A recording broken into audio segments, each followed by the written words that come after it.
Welcome in, ladies and gentlemen, to another edition of the On the Pony Express Recruiting Show. I'm Billy Embody. Thanks for joining us. Happy Tuesday. SMU basketball, of course, back at it in Moody Coliseum against Notre Dame. We'll have your post-game coverage here on the pod, but did want to talk a little recruiting with you guys on this Tuesday and get you this going. So we are going to break down the biggest needs of the 2027 recruiting class on this edition of the On the Pony Express Recruiting Show, which starts right now.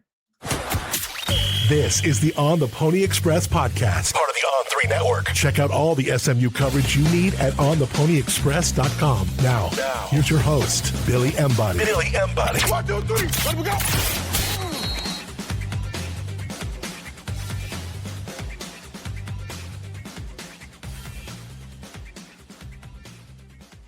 That is right. Welcome into the recruiting show presented by our friends at Horn Legend. You guys missed out. Free shipping. That discount code with code PONY is overdone. So now you're going to have to wait until we conjure up some new code for you guys to use. But hey, the good news is so many of you have supported our friends at Horn Legend, one of the fastest growing brands in the country, and they have brought it for SMU fans on that front. I just made another order on the SMU side of things, getting a fresh round of gear to wear for you guys on the podcast. So that'll be coming in this week. But make sure you guys do your shopping for Valentine's Day. You can do some women's apparel that they have on there. I know I just got Michelle ordered up with a little pullover coming in. So lots of different options at Horn Legend. But here's a look at some of the best sellers on the Horn Legend front. If you guys are watching on YouTube, make sure you guys check out all of their different options that they have for you guys. Incredible material. For me, the breathability of it is so important, and they continue to bring it, like I said, for SMU fans who have supported this brand in such a way that they've got to keep making new stuff. So appreciate our friends at Horn Legend for sponsoring the recruiting show.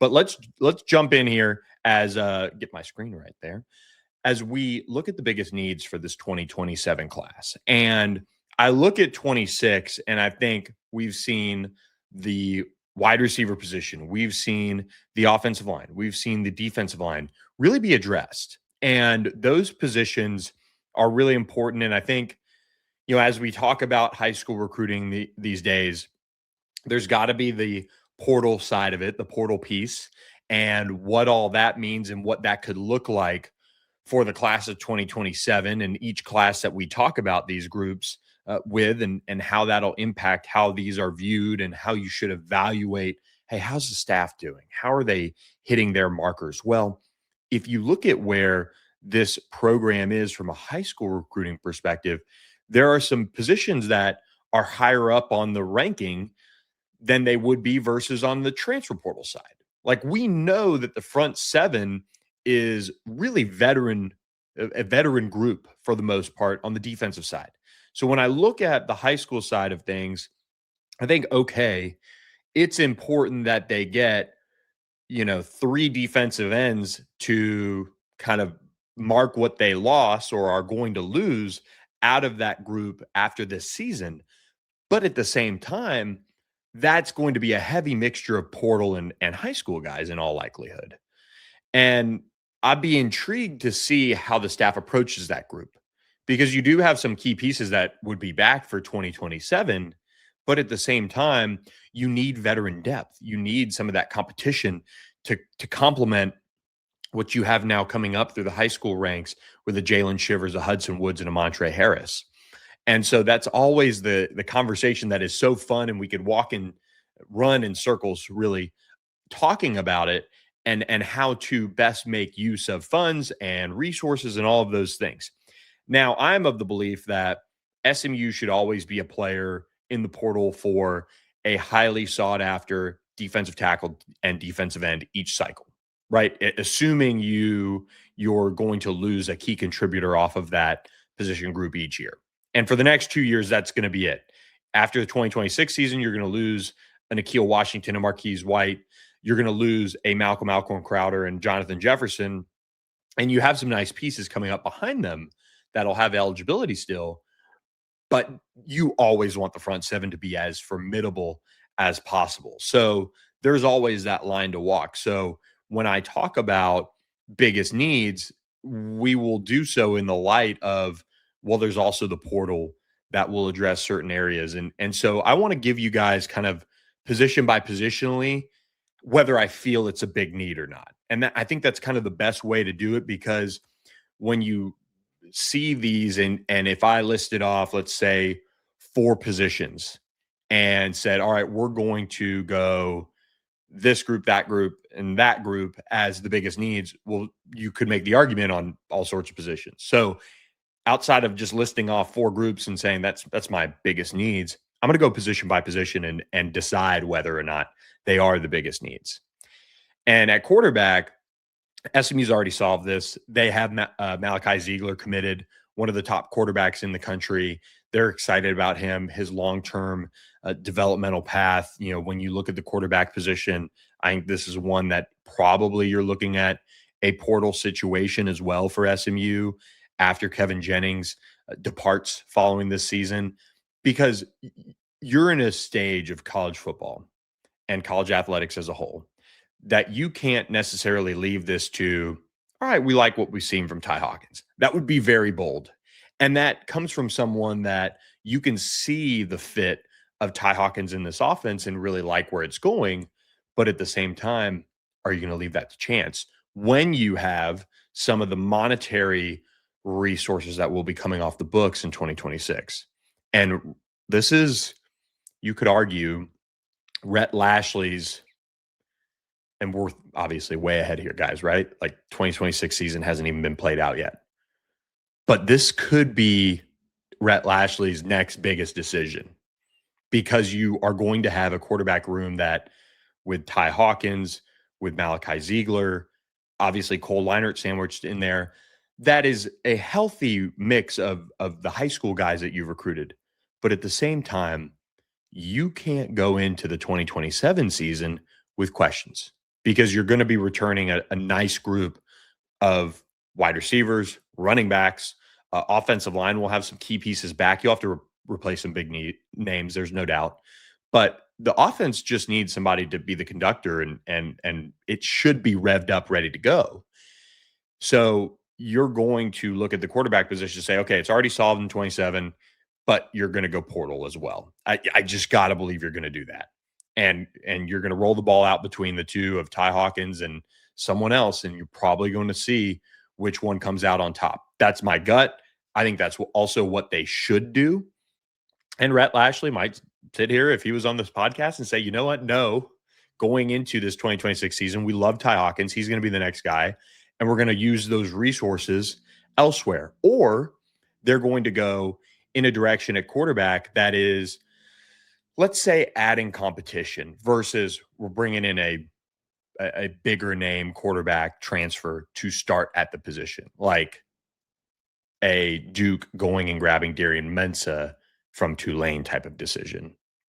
Maybe they don't go that route. Maybe they go pure competition because they like whoever comes out of that battle and they like the direction of Ty Hawkins.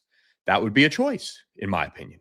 But we're still light years away from that in a sense, because you've got spring ball, you've got the season to play out. About halfway through the season, SMU is going to know whether or not they're going to have to go big or go kind of more just general competition at the quarterback position in 2027. So the 2027 recruiting class, though, is already solved at quarterback. Got Malachi Ziegler done. Don't think you do anything else there. At running back, the biggest need here is getting another top-end talent. And the reason why I say that is because you will have Kendrick Raphael coming off the books. And that is a high-dollar player on this roster. Just is. He's been recruited to be your starting running back. You beat out Tennessee for him. You beat out many other programs that wanted him to come visit and come, be recruited. And you get him. He's a guy who's walking in here with over 1,000 yards of all-purpose offense in 2025. He's going to be your starting running back alongside Jermichael Green. So in 27, you're going to have a running back room that would have Jermichael Green, Christian Rhodes, Eddie Kelly Jr. as a trio, strong trio. You're going to have Derek McFall as a do-it-all guy still.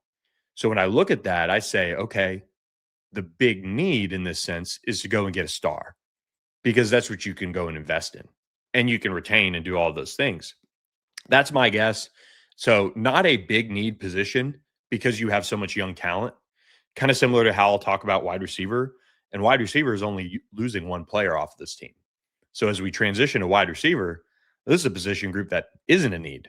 I think if they signed two guys, two really good guys, you'd be in good shape. Because if you're being honest with yourself, you're going to lose Yamir Knight, but you're also probably at some point going to lose somebody off of this young core, right? Somebody is going to jump off after this 2026 season because their role isn't right, or it's been 2 years, or it's been a year, or what have you, and it's just not working out. So that's something to keep an eye on. I think if they sign two, maybe three, but really if you go two wide receivers here and you're in good shape uh, with who you get, you're in a strong position. Really, Ymir Knight should pass the torch off to some combination of Derek McFall, Dalen Singleton. I mean, you could go all sorts of Jalen Hale, Ja'Kai Anderson, Ty Crothers. I mean, you could play. I mean, Rashee Rice played in the slot at times, for SMU. So all sorts of different ways to go about replacing this and what's next. But wide receiver is not a big need in this 2027 class. I just look for them to keep the streak going of signing a 4-star wide receiver. Jalen Cooper, Aljor Miles. You keep that thing going, and you're in good shape.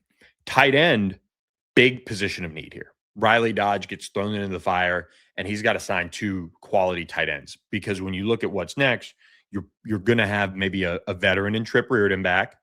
You're going to have Trey Jackson, who you hope is hit. You have Miles Uter, who you hope has hit and shown the signs of what they need out of him long term. And then you've got two really impressive young players in Zach Turner and Andre Nickerson, who you hope are ready to rock in year two. I still think you need to sign two tight ends in this 2027 class to have this thing cooking long term. Tight end's a really hard position to hit on out of the transfer portal. I mean, it's harder than you think, and that's why it's kind of a low-key, a competitive position to hit on out of the transfer portal. So two tight ends, a must for Riley Dodge, and then you see if you need to get one more out of the portal to be a starter. That'll be something to watch. Something else to watch, when and where you're consuming some Socorro tequila. Our friends at Socorro Tequila are offering you free shipping on 3 bottles or more when you buy them off their website. And you go to SocorroTequila.com. It's linked down below this podcast, and you could see what has made them an award-winning tequila company. You can have their Blanco, Reposado, and Añejo. It's agave water and yeast. It's super clean. And if you're flying on American Airlines, you can try it out there as well. It's the official tequila of American Airlines, and they're also an official partner of SMU. So try them out. Make sure you do that today. And if you're going over to catch some SMU basketball this evening, make sure you visit our friends at Los Charros. I tell you what, Los Charros and what they bring to the table for people who venture into the Graduate Hotel right there on Hillcrest. And you can throw the keys to the valet. It's complimentary. Very, very easy to do. But just a great spread for our friends at Los Charros to be delivering for those of you who have gotten there, whether it be breakfast, lunch, dinner. And I'll tell you what, too, they do cater. I saw some videos recently of the catering. What a spread. Consider them for your next catering opportunity. I'm going there pregame before I've got a meeting.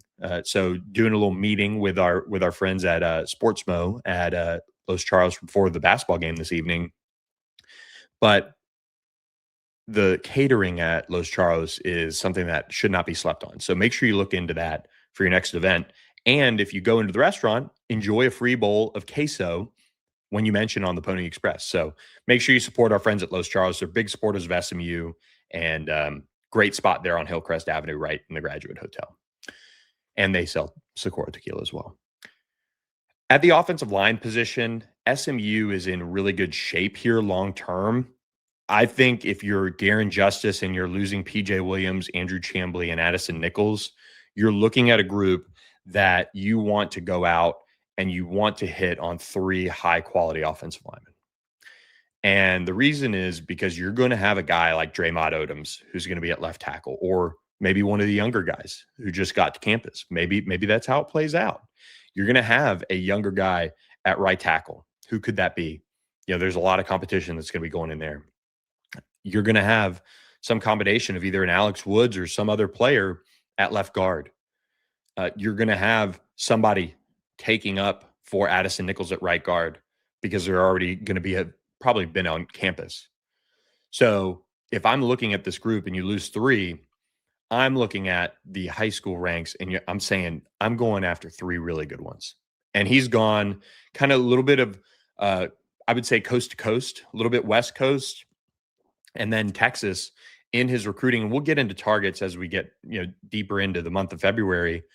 But I look at this group as far as big position of need, I would say not that much, because if I look at 27, the season, you are going to have, in a perfect world and everybody's developing the right way, every single starter for the offensive line is already on campus. And it could be a young group. It will be, let's say Josh Bates and Alex Woods in that left guard center spot. And then you're looking at some sort of combination of guys who are going to be, from a year perspective, redshirt sophomore and younger, starting on that offensive line in all likelihood, which is incredibly intriguing. It's also kind of scary. So maybe they dip portal, but I also think they've been doing this a specific way with high school recruiting and investing in it for this type of a season and for what is coming down the pipe in 2027. So keep that in mind. I think they go 3 offensive linemen. Maybe they go 4, but I think 3 really quality offensive linemen is what they go for. And I think we see that be a group that you look at and you say probably not a big need because you've signed, 8 offensive linemen over the last 2 cycles. And that makes it not as much of a need, but they still got to hit on the right guys in those classes for 2027. So that's important that they do that. I look at defensive end, and maybe it's just me. SMU's going a little bit more coast to coast. It seems like at defensive end, maybe that works itself out, and we find out, that they end up right here in Texas for both of those guys. But it just seems to me they've been offering, a wider range of prospects at the defensive end spot. I still don't think this is the biggest area of need from the high school ranks, like sign 1 and be done. And at the same time, you could see them dip inside 2 and then go 1 portal and say, okay, we're building for the future, but we have a piece back at each spot with Ja'Kai Lang, Tavion Atkinson, and Ira Singleton. So we just need 1 portal guy to kind of fill the gap there. And then the younger guys should be coming up and giving us those reps. It'll be interesting to see how they approach it because they are going to lose so many veterans off of this defensive end spot. So maybe it ends up being a big need to get 2 again and 1 at each spot. But it wouldn't shock me if they went 1 younger guy and then 2 portal guys just to give a Hudson Woods and a Montre Harris just maybe 1 more year of seasoning. Maybe that's the thought. I could be wrong, but we'll see. Defensive tackle, they have Amari Vickerson committed, won a big recruiting battle over programs across the country for him. A really, really good kid, son of a former NFL player, and a standout collegiate defensive lineman at, I believe, Michigan State. And so you've got those genes that are working in the right direction there with Amari Vickerson already on board. With you losing Malcolm Alcorn Crowder and Jonathan Jefferson, I think you obviously want to go get another defensive tackle and keep loading that up, because then you'll have Keith Doty and Dakota Dixon kind of ready to step into a role and break out in 27. You have Tyrone Winslow, who you really hope is ready to break out, maybe even a little bit this season. That would be a good sign. But if you're taking another portal defensive tackle here and you need to get 1 more defensive tackle from the high school ranks, I think that's a pretty big position of need. And so I would say this is a big position of need. I think that's just always going to be the case, that you're always going to want to replenish at a high level, and it makes it vital. I know that's cliche and kind of across the positions you can do that, but I just think SMU is spending in the trenches in a big way, and they know that having great defensive tackles is important.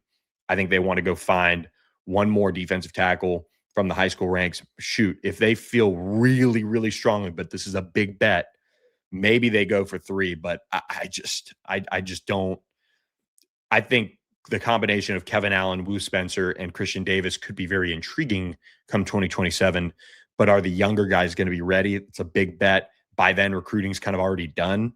I would bet you they take one more defensive tackle from the high school ranks and then go portal with one more guy. So I still say big position of need to hit on a bigger name type of player who you're going up against some really quality competition for. Think of DeMarco Jenkins out of like Pearland.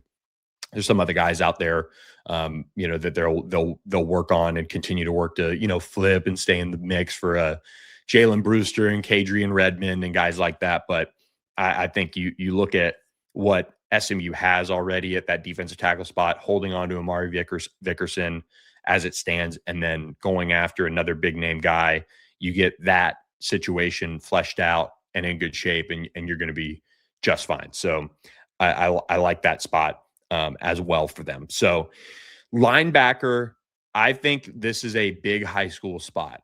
I think you need to go get 2 linebackers, because if you hand off to Brandon Booker and Jamal Anderson and Caden Marshall for 27, and you have Isaiah Young and Kenneth Goodwin ready to rock, you should feel good about going to get 2 high school linebackers and having that really start to trend to a high school position at a high level.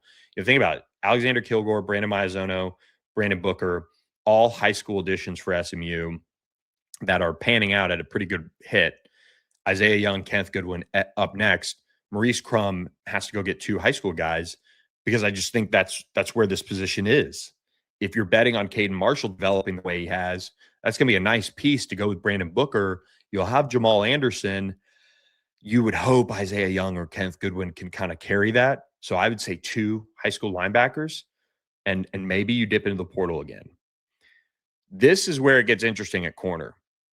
SMU loses Jalen Davis Robinson, Jarvis Lee, and Javon Thomas. Now, I included Jarvis Lee because I just don't know where you include some of these nickels at times. But nonetheless, you want these high school corners to be good enough to play corner and nickel. That's kind of the idea, I would say, when you look at recruiting these players. Because safety, the way SMU kind of recruits that spot, I think they're looking at solid 6 foot, 6'1" type guys that can develop and add weight and do all those things. That's just my opinion. So the cornerback spot, you have to go in 2027 and you've got to hit, and it's a huge area of need.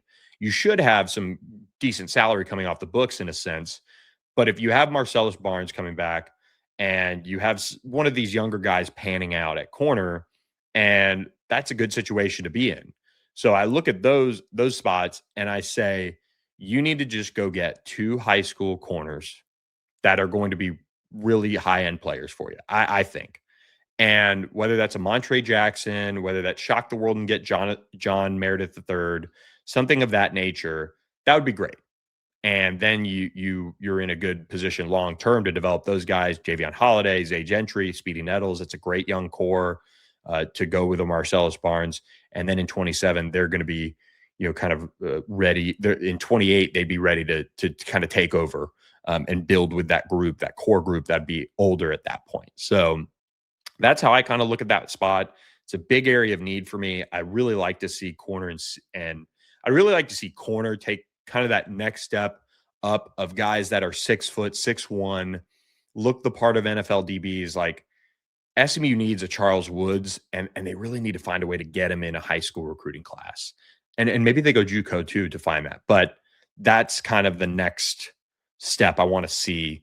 We've seen, I think SMU win some really nice recruiting battles, like beating out Baylor in Wisconsin for Zay Gentry and holding on. Javion Holiday was a really nice early land for them, and a guy who looks like he's already adding a lot of mass and he's ready to kind of push this year. Deuce Gilbert was a nice recruiting win, but still maybe somebody who could just size-wise play between corner and nickel. So where does he land?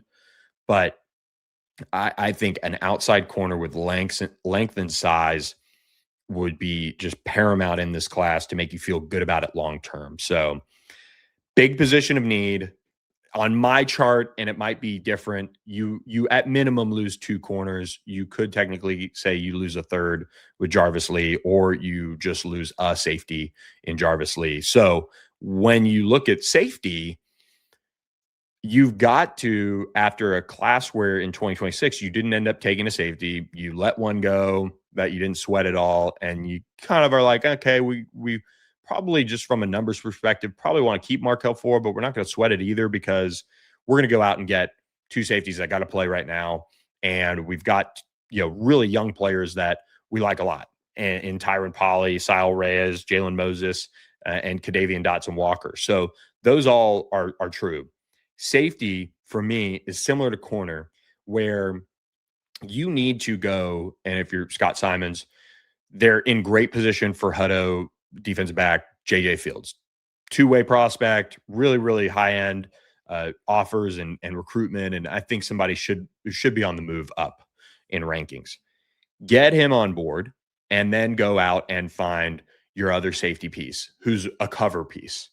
And then you have made that safety room, because you're going to have veteran depth guys like Abdul Muhammad and maybe a Jaden Milner-Jones back in 2027, but you're also going to have Jimmy Wyrick back in all likelihood. And then you're going to have the young core of Jalen Moses, Tyron Polley, Kadavian Dotson Walker, and Sile Reyes back in 2027 and 2028. And even, I think, for Sile and Kadavian Dotson Walker, 2029. So you're in good shape there long term. Yeah, I'm counting right. You're in good shape there long term. That's why you got to go get 2 safeties. And if you are looking at this as, okay, maybe a position of attrition, maybe one day somebody wants to go elsewhere and play more, like we saw Kyron Chambers move on, that could be an option where, all right, you go 2 high school and then 1 portal. But Scott Simons does a really nice job, I think, of evaluating this position. And he knows what fits. And he, in particular, knows the wiring of the players that he needs at this position. And so for me, this is a spot that I don't necessarily worry about, because I like everything that he does from a roster construction standpoint of his room. I really do. I think the only thing, and it's more injuries, is we saw the nickel spot just not be where it needed to be. And they went out and addressed it. But injuries kind of shaped that room. And it hurt. And it really, really hurt. So they're going to go out and find a way here to go get a really nice duo of high school guys. And if they don't get the level that they want, they're going to go portal. And that's fine. And if they end up doing that every year, it's a little stressful for Scott Simons, but hey, he knows what he needs. And the worst thing that in this room that you can have is guys that can't necessarily do it. So from a high school perspective, I'd really like to see them hit on their top targets. It's a big position of need in a sense, but you also don't graduate anyone unless you're counting Jarvis Lee. So go get your future Jarvis Lee in the high school ranks as well.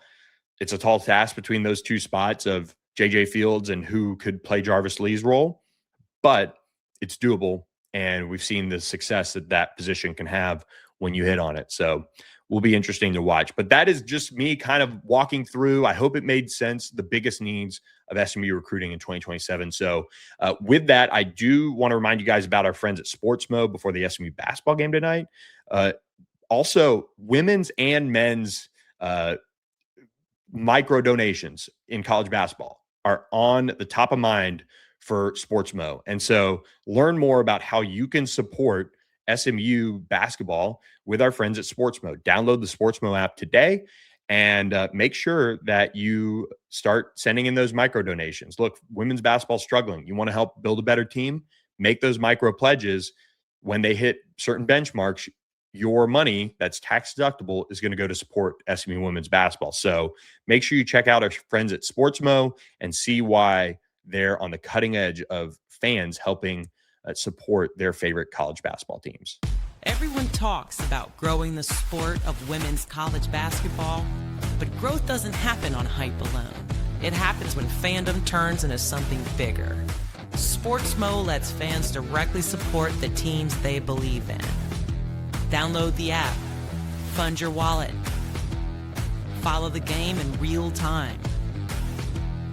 Make individual pledges on the plays you want to see.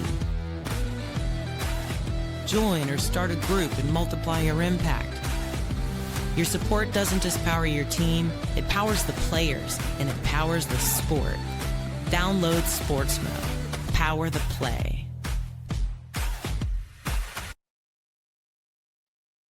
That is right. We appreciate all of our sponsors for supporting us, especially Horn Legend, of course, on the recruiting show. So I hope you guys enjoyed this one. Enjoy SMU basketball tonight as they take on Notre Dame. And we'll be back later this week with another edition of the On the Pony Express podcast. I'm Billy Embody. We'll catch you next time.